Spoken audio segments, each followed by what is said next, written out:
Всем привет-привет, с вами я, Оля Бро. Давайте посмотрим для знаков зодиака перемены в период декабрь, январь, февраль. Перемены для знаков зодиака. Для огненных. Что будет тут ключевое? Для огненных. Нечаянный интерес в ранней дороге. Для огненных. Получение каких-то согласований, решений. Давайте уточним. Ага. Пустых обещаний. Вопрос решится. Вопрос решится.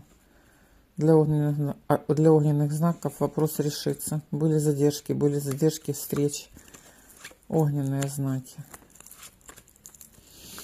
Решение вопроса, долго тянущегося. Огненные, земные знаки. Что у вас переломное?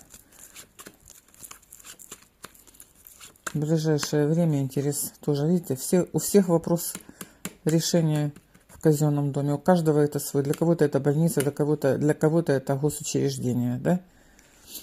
Для кого-то это военкомат. Интерес, нечаянный интерес. Земные знаки, воздушные знаки, зима.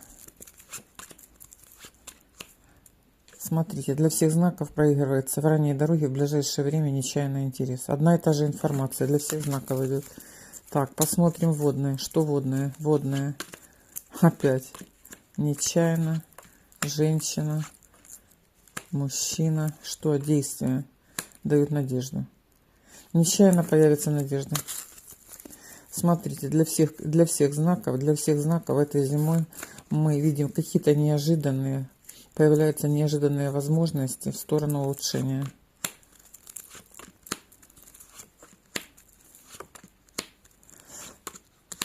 Выходит на первый план какая-то женщина. Возможно, будет ключевым человеком решения вопроса будет новая дама принимать.